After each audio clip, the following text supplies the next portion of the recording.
Hello, good evening.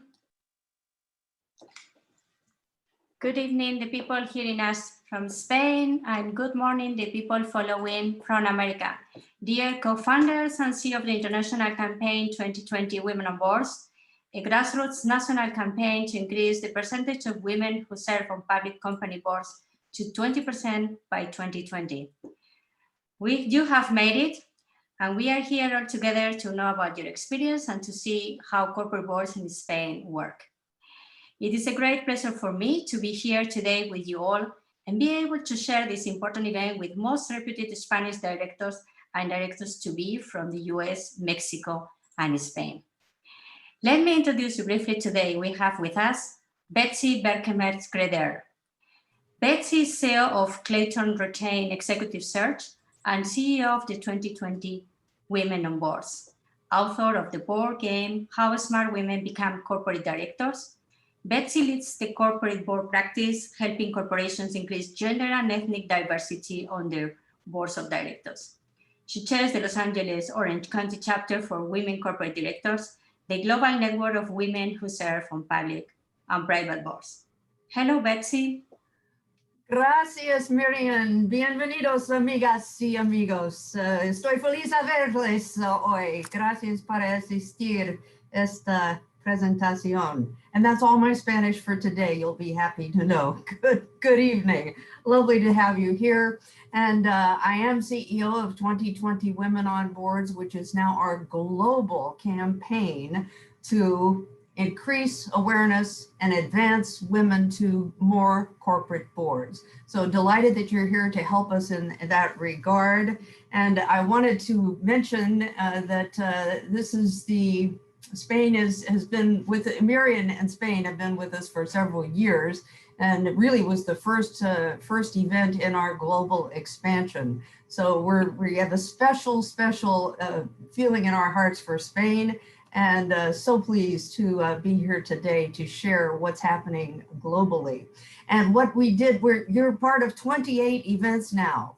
24 were in the States, and 4 more were in and are in international capitals, certainly in Spain and Mexico City and Zurich and the UK. So, and we're really just beginning. Wait till you see what's going to happen over the next 10 years.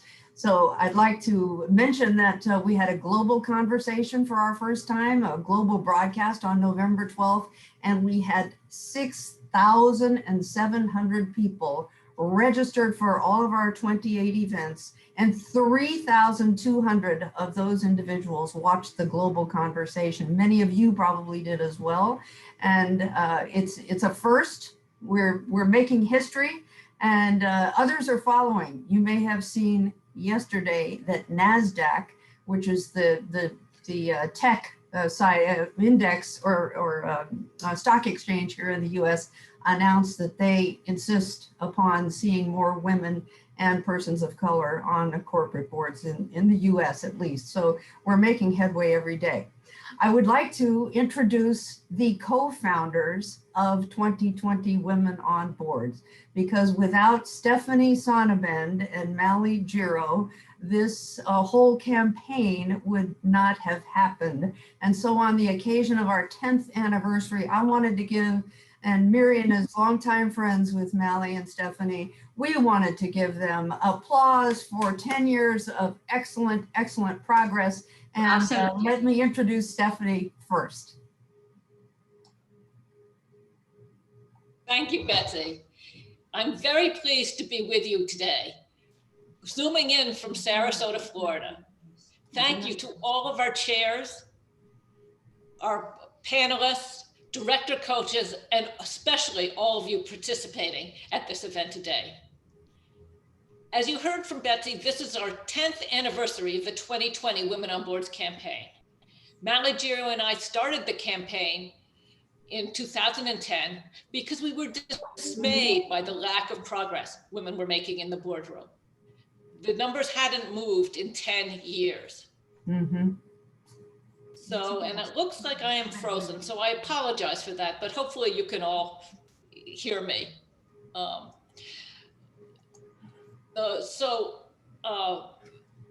I would ask my good friend Mally Giro if she wanted to join me in starting a nonprofit campaign to create a goal to get to 20% on boards by the year 2020, hold companies accountable, and increase the visibility of the issue. Fortunately, she said yes. Thank you, Stephanie. It's a great pleasure to be with you today and lovely to see you, Marion. Yeah, it's great. So we had a great idea. Stephanie had a great idea. I was excited to join her. And but what happens when you have a great idea is you ask yourself, well, if you build it, will they come? Well, yes, they came by the thousands. And as I sat there back in 2010 and 2020 through, I said, oh, how are we going to move this across the country? And as we started to do that and gain momentum and add cities and having these conversations all across the US, one day in 2014, I get a phone call from a lady from Madrid who happens to be living in Boston, where I live. And she said, I want to talk to you about joining your campaign and being an affiliate and bringing the campaign to Spain.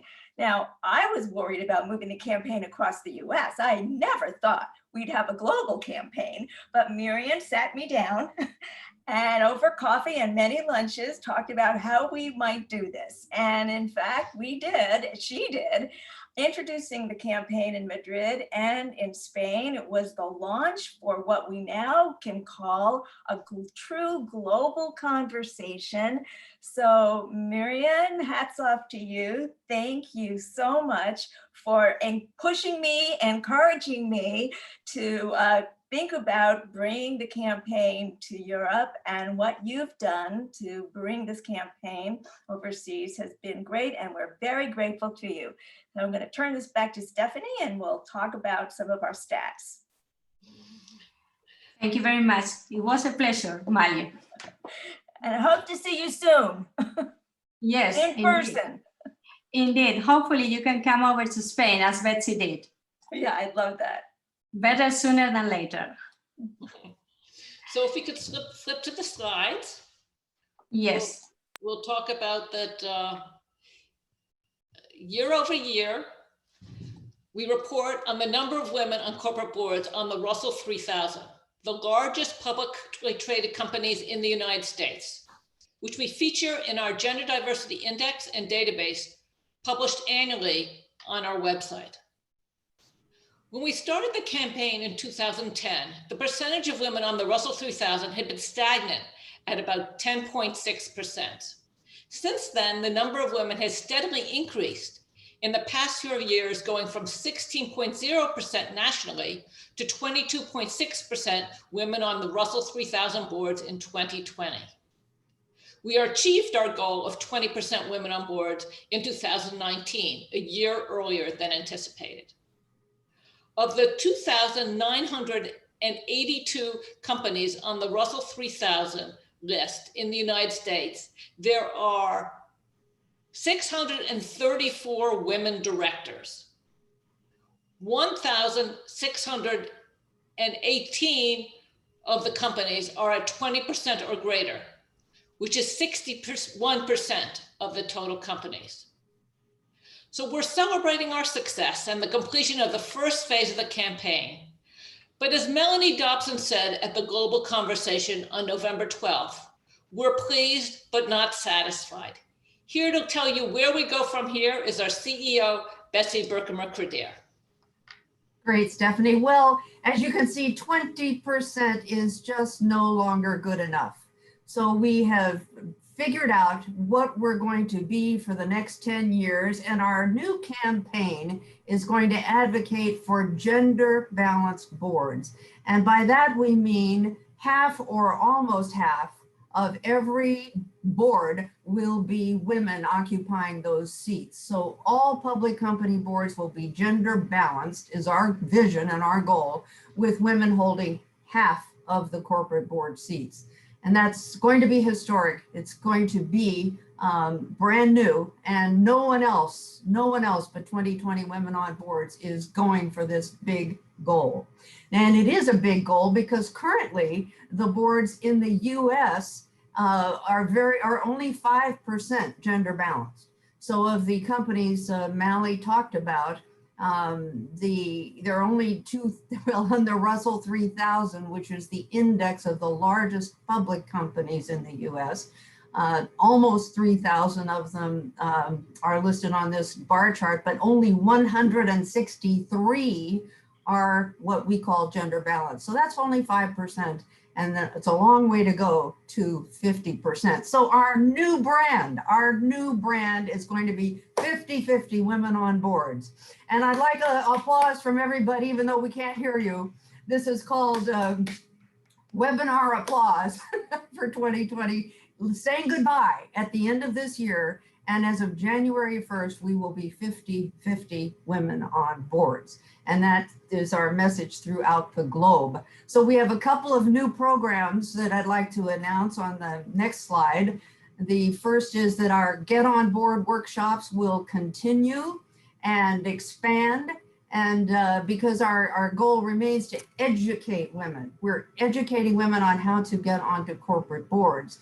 So with that, we will present our Get On Board workshops, and those are available to participants, to women who are almost board ready throughout the world. In fact, we've had many women from Spain who attended our Get On Board workshops this past summer, and we'll resume again in February. So please watch our website for the announcements. And then we're going to start something brand new. This is called Path to the Boardroom. And this is for women in their mid-careers, say, you know, between their early career and when they're board ready, it's in their mid-career, when we can help educate them about how to gain more visibility, how to network with more contacts in order to be ready for corporate boards when they get just a little bit more advanced in their career. So that will begin in the first quarter of next year. And with that, I just want to say we are so excited about what's going to happen for the next 10 years. And we welcome our Spanish sisters and Spanish speaking and English speaking to be part of this campaign and to advance the numbers. And congratulations to you in Spain for what you've done so far. And Miriam is going to give a report on that, where we stand in 2020.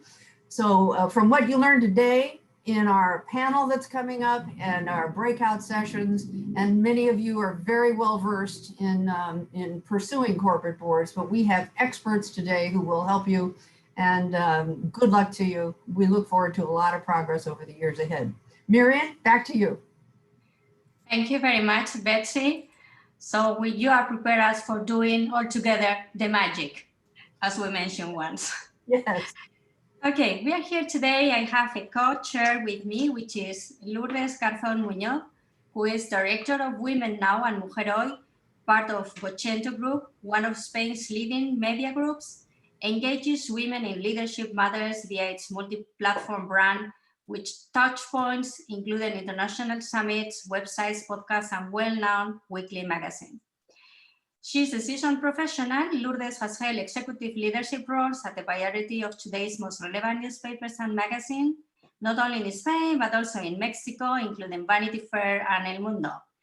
Together with her teams and the broad network of players throughout the industry, she has been covering areas ranging from investigative journalism and news to lifestyle. She also is independent director in a couple of boards. So we're going together to head the next part of the program today. First of all, we are going to tell about where we stand today in Spain. So how is women present in boards of directors and key executive positions in Spain? Okay. Well, for better understanding of how the positions are in Spain, I can tell you that it's a little bit like in the US. The biggest the company is, the most gender diversity is in the boards. So IBEX 35, which are the top 35 listed companies in Spain, according to market capitalization, are the ones who have the best presence of women. And this year they have arrived more or less to 30%, as we are going to see. Companies with a market capitalization above 500 million, then they are not surpassing 26%, and companies with a market capitalization below 500 million, they are about 23%. If we are to talk about how this has been changing over the years, we have to say that Spain was one of the leading countries in the world in the year 2007, with a law impulsing really women on boards, impulsing 40% as a recommendation to gender equality presence in all boards of big companies by 2015. However, in 2015, we had a setback because Spain issued a new corporate law, which actually, well, was a new law for commercial companies, telling us that there was really not really a goal and not really a time limitation. So it was really a setback because we did not really comply with the 2007 law, but well, we went really back. On the other hand, the same year in 2015, we have the Code of Conduct for Listed Companies, which was also a recommendation that was, well, advising listed companies to have a 30% of female representation by 2020, which is what it has happened this year. But as we are going to see, not all the listed companies have really reached this threshold. If we want to see the evolution, we can see these statistics where we see that is the average of listed companies. So we don't arrive to the 25%, not the 30, but not even the 25. Well, the annual growth rate of the number of female board members, it has been also inconsistent. Some years, as we can see, has increased a lot, whereas other years, as 2017, every 2 months, as we can see, was lower. According to the number of board seats in listed companies, well, if we take IBEX 35 companies, we have 108 females in boards, whereas, as we have said, companies with a capitalization over 500 millions, they are more, so the females are more actually, but the numbers are 129 compared to 35. And for the smallest listed companies, the number is a little bit less, but we can see that the gender equality is also less. So if we want to see what was the average of growth of female presence, so in 2006 was 15.1%. Then in 2015, there was an increase by 8.91, and then it was the 34% objective has not been reached this year, as the recommendation of the stock exchange was mandatory or recommended. If we want to see the female representation in IBEX 35 companies, well, we can see that 139 out of 457 board members are women. 23 out of 35 companies have not a 35% of more female representation. By sectors, well, consumer goods is one of the best, construction, and then financial services. The most compliant companies, well, we have here, with the 40% of female representation, we have those 9, Arcelor, Red Eléctrica, Santander Group, that is well known in the US, also Iberdrola, and IAG also, and Mapfre. Mapfre is also present in Boston. Mediaset and Merlin Properties, and then between 30 and 40, we have another bank, Bankinter, Inditex, which is also the holding company of Zara, that you probably know, Cellnex, Grifols, which is also present in Boston, and Siemens Gamesa. Well, the first law of motion, things stay as they are until a big enough force stops them to change. There are many ways to impact the current course: mandatory or recommended guidelines and quotas. Spain is always debating about these quotas as long as the European Union, European countries are pushing. But at the end, Spain is always lagging behind, not deciding that a mandatory quota law is necessary. There is a lot of setbacks and a lot of contradiction between big companies in this area. And well, this is where we stand today. We have passed from 23.7% in 2019 to 25.31% this year. But as we said, we haven't reached the threshold of 30%. Now, the CNMV, so the stock exchange, has begun a campaign in order to increase this threshold to 40% by 2022. We will see what happens. Maybe IBEX 35 companies will arrive, but probably other listed companies will not, as we have seen today for the other listed companies. Not to say big companies who are not listed. The threshold there, it is not arriving even to the 20%. Well, as a conclusion, we see financial, technology, and energy are the ones having the most gender equality representation. And from the research, we are a foundation who does a lot of research in this area. We have seen a big correlation in many of our research between profitability and parity. And with this conclusion, I think we're going to move on to our debate that Lourdes is chairing about the conversation among 4 directors. So I think Lourdes. Thank you, Miriam. It's a great pleasure to be here today. Thank you for having me here. Just let me add a couple of ideas before starting the panel about the presentation.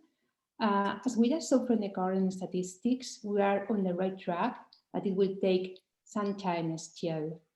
What is just as important, in my opinion, is the mutual support provided to women so they can access leadership roles. Also on boards, mentoring and sponsoring women is as critical as laws and regulation, and which explains why we are here today. That said, numbers are just numbers, and without everyone's conviction that you are actually not only making the right moral choices, but adding value, and I mean real and tangible value to the company, there will always be players which continue to lag behind. So getting the right people around the table and ensuring that a diverse set of decision makers participate in the process is the name of the game. And I would like to start this panel just introducing the 3 ladies who will be part of it, which are Gina Diez Barroso, founder and CEO of Group Dayarc, one of the most important international design, architecture, and real estate development companies with more than 600 employees having offices in Mexico and the United States. Hello, Gina, welcome. Sarah Bigger, managing partner of the leading international executive search firm Alto Partners, president of the Franco-Spanish Chamber of Commerce and Industry, and independent director of the insurance company AXA Spain. Sarah is also the president of Isotes, a platform whose mission is to support and development of female talent. And let me also introduce, well, you all knew Miriam Izquierdo, CEO of the Strategic Management Consulting Comerciando Global, specialized in international trade with 25 years experience in states legal matters and international institutional procedures. And I think we also will have in our panel Angels Roqueta. Angels is a CEO, is a partner in Compass Private Equity and Compass Professional Expertise. So I would like to ask this conversation, this discussion, asking 2 questions, just for all of you to just send you free to intervene. Why is it important to have women on boards? And how do you think women create value in boards? And I mean real and tangible value.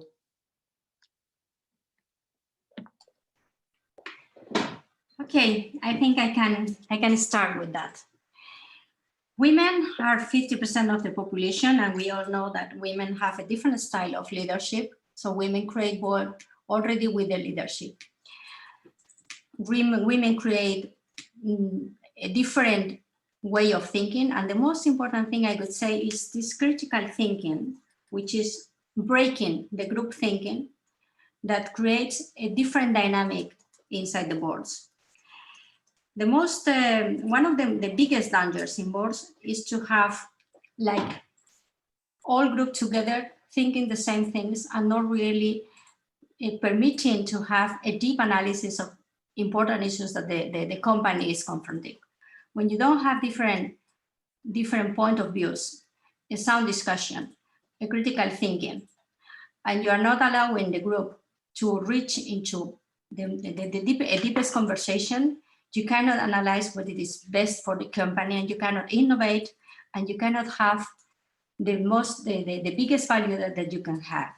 So women add absolutely a different way of doing things, a different way of dynamic of the boardroom, and basically they permit the breaking of this group thinking. How do you see that? Oh, I would like to add, well, you know, I agree 100% on what you're saying.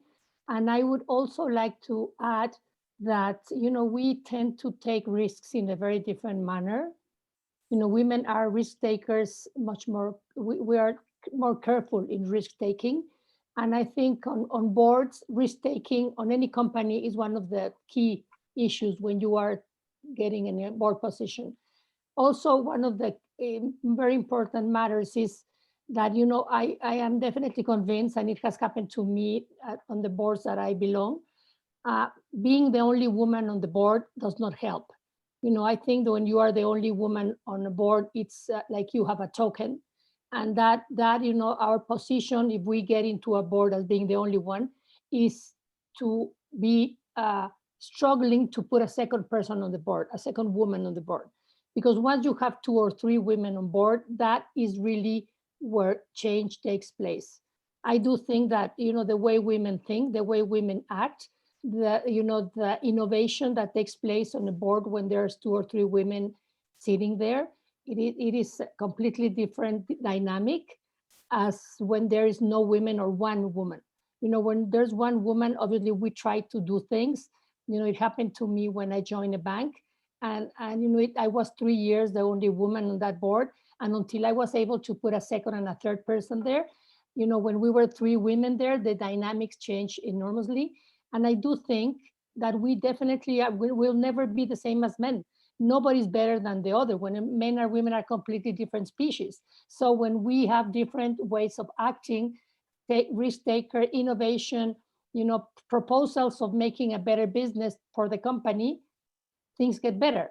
So, you know, and another thing that it's incredibly obvious that I don't understand why many companies don't see it as that obvious is that we are 80% of the consumer decision taking.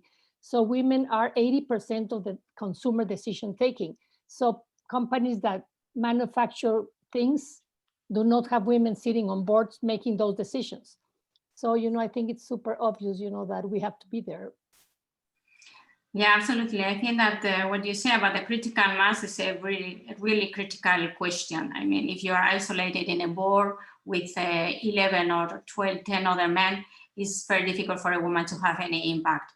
And the dynamics is completely perverse in this case, and most of the decisions are already taken.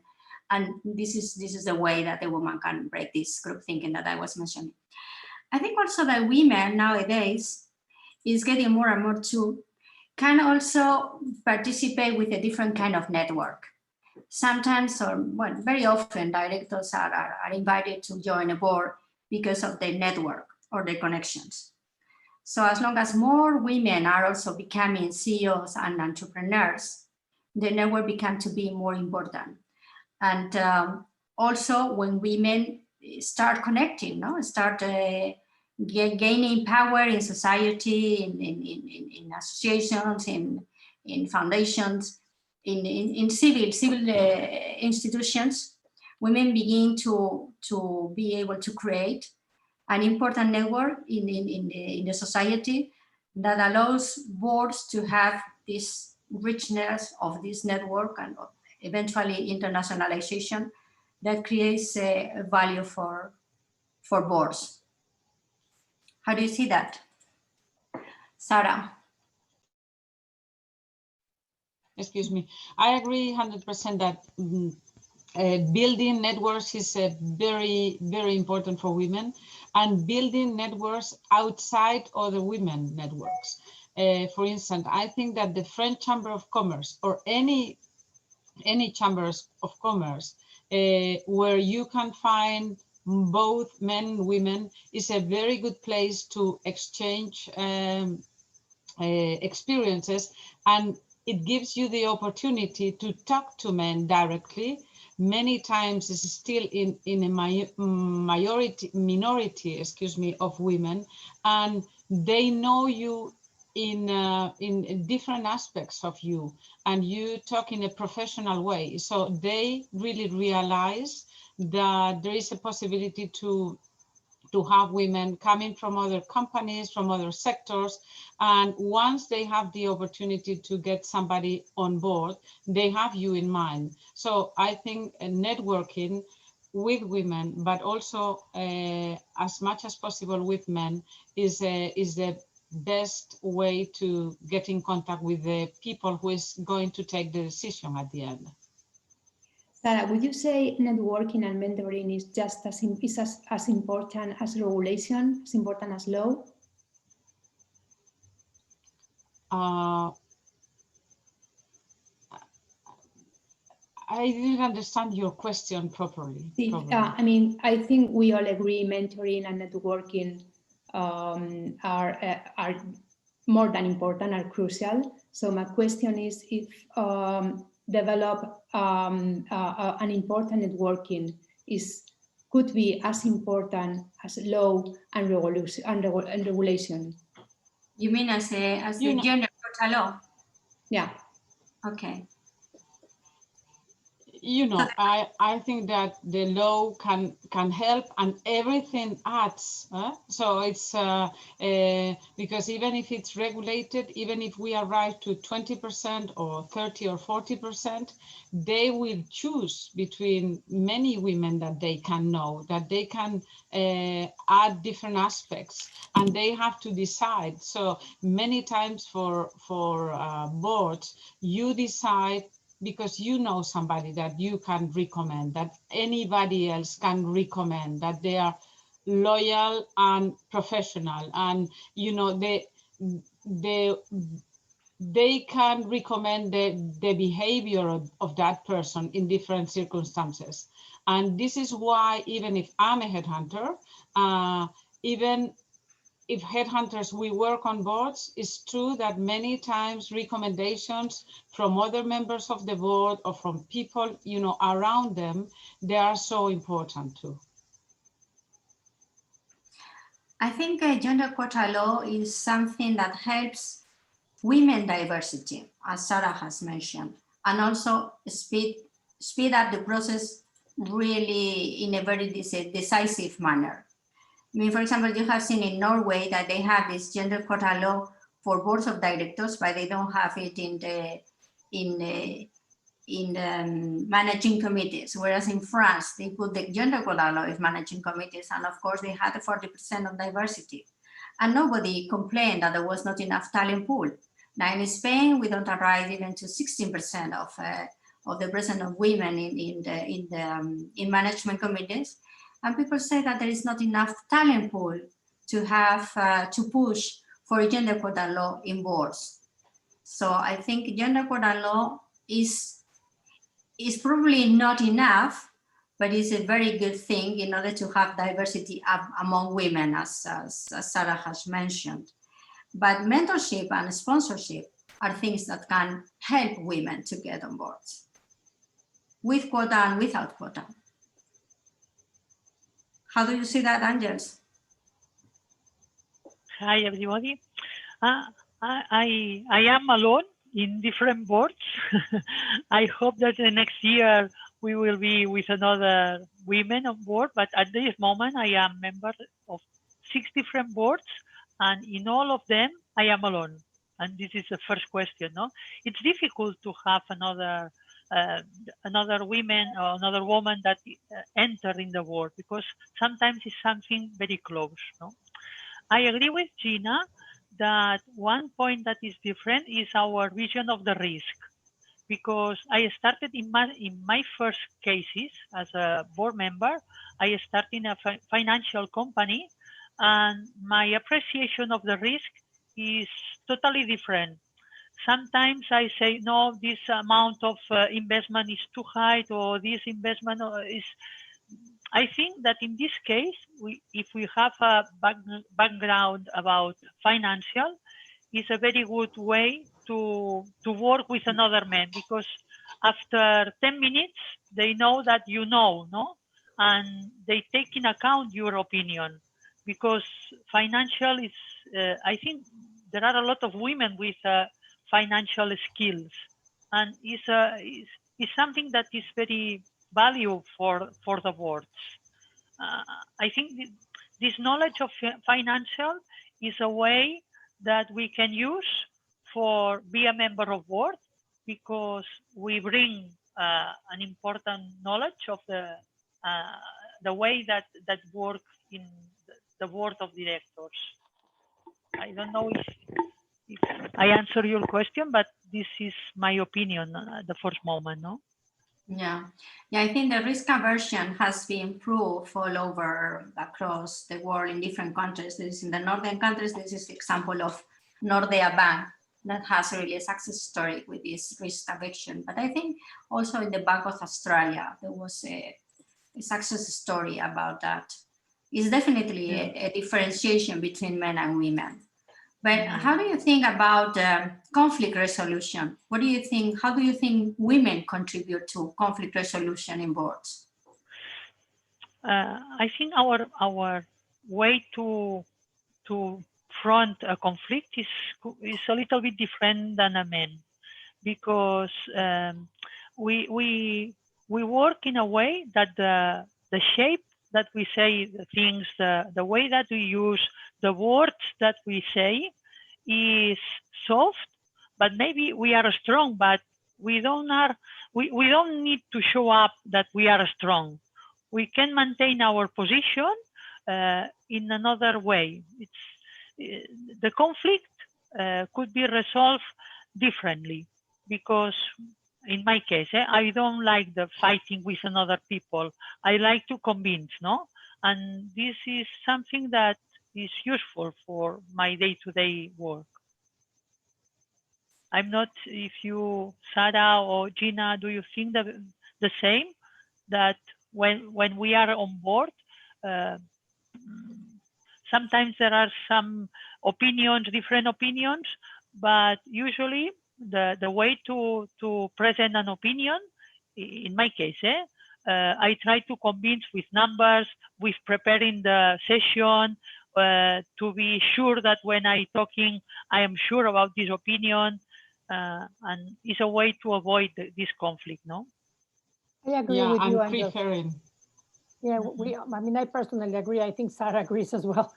Yeah, and preparing the situations many times, no? When you know you are going to talk about something and you prepare a little bit, and you find the way to not to attack directly the person, and to probably to agree with another woman sometimes, how to present things. So that I agree with Gina that being 2 or 3 makes a difference. So I hope you will have some others in some of these six boards. And I'm very lucky I have 2 with me. And you know, I think that women, as Angel said, women tend to be negotiators. You know, we tend to be mediators. You know, as natural mediators since family, since children, since partners. You know, we tend to be mediators by nature. So, you know, one of the things that I advise anybody listening is that, and watching, is that we don't tend to be acting like men. You know, that's a huge mistake, you know, when people go into boards and they try to act like men. We are not men, thank God. You know, we have the strengths that women have, and we have also the, you know, the qualifications that make us being women. So I think that, you know, one of the incredible qualifications is that it's being negotiators, is being low risk takers, is being, you know, looking for allies. Even if Angel doesn't have now another female partner, I'm sure she has allies men that could negotiate with her through her skills. So you know, those skills are basically female. So a lot of empathy. Exactly. So let's act as women, not like little men. No? I think there is also another point of view to address this question or this issue. I wonder whether you agree with me, which is that this is in the conflict resolution when you have emotional conflicts. So women try to avoid, or to be able to, as you say, Gina, to be mediators and avoid emotional conflicts. Whereas men sometimes stand in boards like categorizing or kind of making assertions about women participants or other participants, where they present really confrontative presentations that really make a conflict among board members. And this is very, very difficult to solve. It's not a question of interacting in, as you say, in a way with knowledge, with numbers, with reasoning. Is emotional conflict, creating an emotional conflict by disauthorizing other board members with whom they want to compete or they don't like or whatever. These kinds of things are, I think they are very risky. And I wonder whether you agree with me that that women tend to avoid this emotional conflict and tend to be mediators in this emotional conflict that often arises more between men or between men and women. I'm not sure about that. I don't think that is an issue. You know, I think that when you get into a position of a board and you probably have been on C-suites already, you know, and you've been a leader in whatever position you are, you know, I think that you overpass that issue. You know, I don't think that is a problem that arises if you have been in a C-suite and then you go into a board position. If the board has good dynamics, that doesn't happen. That is the case when boards have very aggressive and bad dynamics. Sometimes in family boards, Gina. Exactly. You know, when you okay. put, you know, you add not to professional discussions, but also family issues and things like that. So boards are quite different. Huh? That's exactly right. Yeah. So in those cases, I think that also you have to have dinners with different members of the boards, and you have to try to convince different aspects before getting those emotions into the boards, because it's good to have them separately, but really sometimes that does not happen. I agree. Yeah, I think it's different if you are a board member because you are a member of the family, the Ofner family, that if you are independent member, that you don't have anything discussion about your life or your personal life or whatever it happened. No? In my case, always I am independent member or on behalf of the Ofner, and in this case, I don't have this issue as a problem. But my view is that even an independent member has to, sometimes you have to help, you know, that something happen or not happen. So I think this is really the good thing for a member of the board, if they ask you to just to help or to convince or to discuss or to make it happen. I would like to ask you, from your experience, how do you think we women face crisis? How would we are about, well, especially in this very tough period? How are we facing crisis and solving a big crisis in a board? I don't think you can generalize how do women, as women. I think every woman tends to approach crisis in a different way, but I do think that crisis management, as crisis management, is something that needs to be addressed very seriously before you go into a board. As women, we tend to do it more careful. That's a fact. But I mean, as how to do it, I think every woman is different. And I do think that it's something that needs to be addressed very, very seriously before you go into a board, because that's the key issue on any board now. As you know, the cyber security on any company is a serious risk. The economic crisis is a serious risk. The geopolitical crisis is another serious risk at this point. So, there are several very serious risks happening in the world. So when you accept a board position, you know that it's also a legal liability. I'm sure Sarah knows this because she's doing this, and obviously Angels as well. It's a serious liability legally. So, you have to know exactly where you're going to and know the risks that you have to be dealing with. So, I think that's very personal, and every woman is going to react differently, in my opinion. I don't know. There may be a common thing, which is the sense of urgency. I think women do have a sense of urgency, which is bigger sometimes than men. Men tend to say, well, it's not so important. We will have it under control very easily. We have even seen that with the pandemic across the world. Women presidents have reacted very soon, in a very decisive manner, taking decisions very rapidly and going to the root of the problem. I think this is maybe something that women may have in common generally. Maybe we want to be more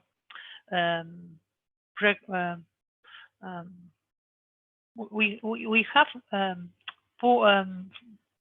fear of the risk, and crisis is a risk situation. In crisis, there are a lot of companies that maybe in the following months will be in bankruptcy situation, and this is something that we need to take actions to avoid, or to enter in this situation the best way, because as a board we have responsibilities, legal responsibility. What are you doing? What happened with the company? And we need to do everything that avoid this responsibility. We have done everything that we need to do for prevent the situation, no? And in this case, I think, or in this situation, I think, for example, I want to explain. I'm member in a board in a resort in Spain that it's not far from Barcelona. It's a resort that before the crisis, we received more than 2.5 million of visitors each year. Tourist visitors, most of them. It's a religious resort, but we receive more than 2.5 million of people each year. This year, with the crisis, there is no more tourists in Barcelona. Barcelona or around the world, no? But the crisis is, at this moment, we have less than 500,000 visitors this year. The incomes of the company have decreased. We need to take actions about what we do, what we can do for cut the expenses, because otherwise our position will be difficult, no? And we think and we study and we take all the measures to avoid this situation. And this we need to solve. Otherwise, the position of the company will have troubles in the future, no? And And this is the things that we need to last year at this moment, last year, in December the last year, it was unthinkable that this will happen this year, no? It was a very good company with a very good results, with profits. And in February of this 2020, tourists, they don't come to Barcelona and they don't visit our resort. And we need to take all the actions to avoid losses, and we need to front of this situation.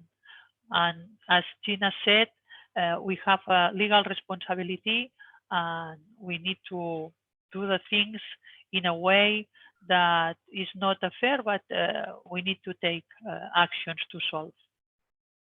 Oh, and you know something, we have to challenge sometimes the CEO, the decision, the management decisions. As board members, we can even take the CEO out of his position, his or her position.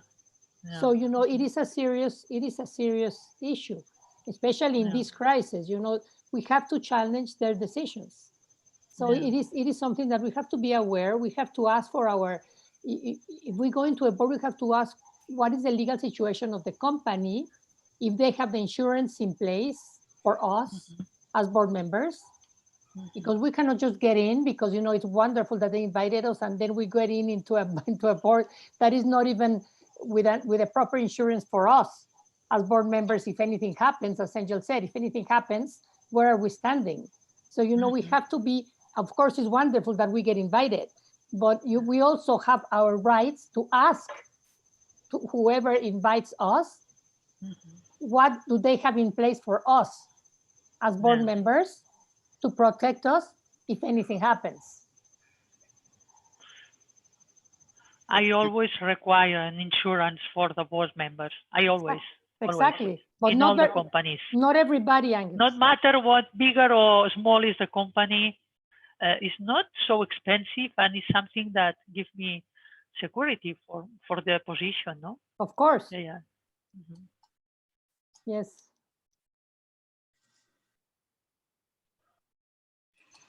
Well, maybe because I am a journalist, and I think communication is very important in every aspect. I would like to ask, not just as a woman in general, as a member of the board, how important do you feel is now a reputation crisis, how dangerous can be for a company, and how in your boards, if there is a matter which is now as important as diversity or a different point from financial, which used to be the only one.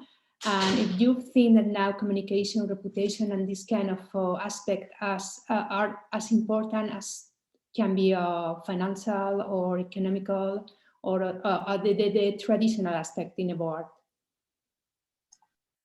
My impression is that financial continues being the number one, because at the end, but not only one, but maybe not only one is my point. But it's true that it was the only one, and now it's really important, but other aspects are very important, and reputation is one, of course, and more because communication and social media are there.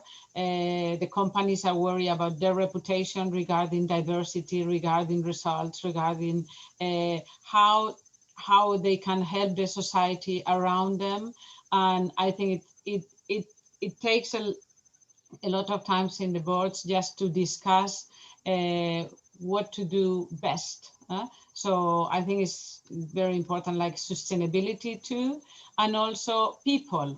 People, it was not important some years ago, and now people is really something that takes, a part of the board discussing about what are we going to do, and mainly during this crisis with all these regulations, ERTE, ERE, now employment is really something that is in the top of mind of almost everybody. So how are we going to do some of the dismissals that we will need, or resilience in the teams, because they are the people who is leaving, or the people who stays, but is really worried about what is going on outside in their families or other companies. So resilience is a key point. So I think that financial is still number one, but other aspects are really gaining points and being there. But I mean, my point is, reputation can be terrible financial consequences. So I don't know if you had experience at this point how a reputation crisis can impact in the financial aspect or structure. I mean, reputation impacts are bigger than anything. I mean, the chances of a big reputational crisis are small. But if you won't have it, it can really, well, have such an impact that the company is really near bankruptcy. We nearly saw it with Volkswagen. At the end, it was diminished because the German government was there. But the risk of having a reputational crisis is certainly going to be bigger than any financial crisis. At the end, financial crisis can mean mismanagement, that the CEO was, the board didn't have the proper strategy for the company, and maybe you can change the CEO and get over it. But if you have a reputational crisis, it's probably going to be a bit more than changing the CEO. I mean, depends also how you are positioned and how you are able then to do this communication, as you say, or this digital marketing, or how you are able to communicate with stakeholders, the different stakeholders. So stakeholders and the part of government, I mean, this environmental social government is also increasing in impact and in importance. And this, so reputational is linked in a way with these stakeholders relations. And in that, communications is essential.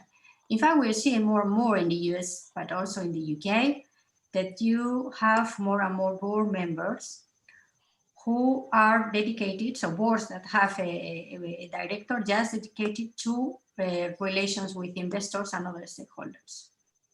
I agree. So I think it's maybe it's time to move. What do you think, Miriam?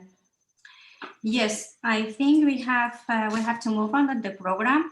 So I'd like to thank you everybody for this great debate. I think it has been very substantive, and we have give a big panoply of ideas and how boards are working today and the tendencies that boards have. And we have to pass to the breakout sessions. First of all, I would like to welcome all the directors that we have here. We have 8 different directors that have a very solid experience in boards. Most of them have been in different boards for several years and in different sectors, in different kinds of companies and sizes, and either listed and family businesses. So we have a big mixture. So I would like to introduce some of them that you're going to have in the next breakout sessions. So first of all, we have Maite Aranzábal. Maite Aranzábal is the co-president to Adolfo Domínguez board. She is also a member of a bank in Peru and a bank in New York. Then we have Agnes Noguera, that is the CEO of Libertas 7, which is a listed company. And she is also a board member of Adolfo Domínguez and Think Bodegas Bilbaína, and she was also a board member in El País journal. Then we have Enrique Sánchez de León. Enrique Sánchez de León is the general manager of APD, which is a Spanish corporate association, and she is vice president of Escentis board. We have who else do we have? I think Maria Luisa is Garcia sits in several boards in in particularly in startups, and she is the president of the Association of Business Angels in Spain. And maybe Lourdes, you can add some of the CVs to the other directors that we have today. No, I think everyone has already been Ines is presented. missing. Yeah, I don't think, I don't know if we missed someone. Ines. Sorry, yeah, Inés Juste, presidente del Laboratorio Juste, vicepresidente de la CEO y del patronato de la Fundación ADECO y consejera independiente de Renta 4. Okay, so now we can pass to the breakout sessions. We will have now a transition, and you can see the panelists in the different breakout sessions you have been selected for. So thank you very much to everybody for being present today, and we hope you have a very fruitful conversation right along with the different directors in the breakout sessions room. See you next. Thank you very much and have a nice work. Thank you very much, everyone.